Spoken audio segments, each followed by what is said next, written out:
Hi guys! Welcome back to my channel Saritha kitchen. So, ఈరోజు వచ్చేసి మనము సింపుల్‌గా వెజిటబుల్ ఉప్మా అయితే ప్రిపేర్ చేస్తున్నాం. అండ్ సూపర్ టేస్ట్ ఉంటది. ఇలా ఒకసారి ట్రై చేయండి. అండ్ కలర్ కూడా డిఫరెంట్ ఉంటది గాయ్స్. సో, ఇలా పాన్ పెట్టుకునేసి ఫస్ట్ ఆయిల్ వేసుకునేసి రవ్వనైతే వేయించుకునేసి పక్కకు పెట్టుకునేయాలి.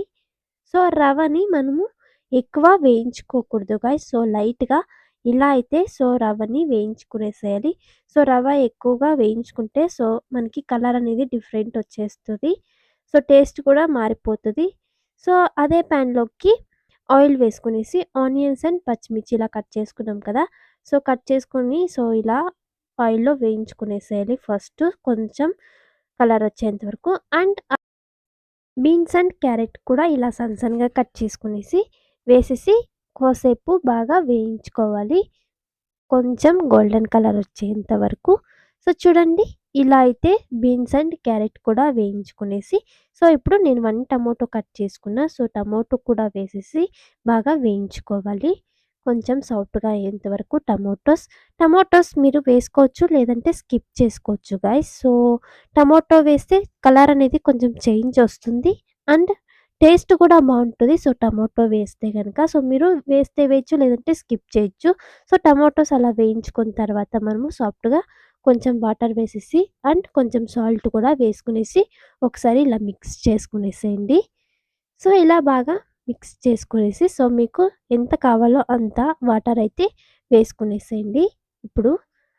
సో, ఇలా వాటర్ వేసుకునేసి కోసేపు మనము వాటర్ బాగా మరిగేంత వరకు ఉడికించుకోవాలి మనము వెజిటేబుల్స్ అన్నీ.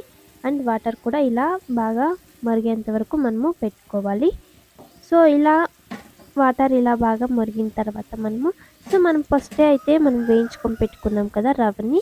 ఆ రవ్వని ఇప్పుడు వేసేసేయాలి. సో, ఇలా కొంచెం కొంచెమే వేసుకొని మిక్స్ చేసుకునేసేయండి. సో, చూడండి ఇలా అంతా వేసుకునేసి బాగా మిక్స్ చేసుకునేస్తే వెజిటేబుల్ ఉప్మా అయితే ప్రిపేర్ అయిపోతుంది గైస్. సో, మీరు రవ్వ వేసేటప్పుడు కొంచెం స్లోగా వేసుకొనేసి బాగా కొంచెం కొంచెమే వేసుకొని మిక్స్ చేసుకోండి. లేదంటే ఉంటలనేది కట్టేస్తది మళ్ళీ. టేస్ట్ కూడా బాగుండదు. మళ్ళీ ఉంటలు కట్టేస్తే గనక మనము కలుపుకోవడానికి కూడా కొంచెం కష్టమైపోతది. అండ్ చూసారు కదా! ఉప్మా అయితే ఇలా ప్రిపేర్ అయిపోయింది. సింపుల్‌గా సూపర్ టేస్ట్ అనేది ఉంటుంది గాయ్స్. ఇలా ఒకసారి ప్రిపేర్ చేయండి. కలర్ కూడా చూడండి. డిఫరెంట్‌గా వచ్చింది కదా! కలర్ కూడా. ఒకసారి మీరు కూడా ఇలా ట్రై చేయండి. సూపర్ టేస్ట్ అనేది ఉంటది. మనం ఫైనల్‌గా ఇలా మిక్స్ చేసుకునేసి ఫైనల్‌గా కొత్తిమీర వేసేద్దాం. సో, ఇది గైస్ ఈరోజు రెసిపీ వచ్చేసి మీకెలా అనిపించిందో తప్పకుండా కామెంట్ చేయండి. అండ్ తప్పకుండా సబ్స్క్రైబ్ చేసుకోండి. నెక్స్ట్ రెసిపీలో అయితే కలుద్దాం. Bye bye.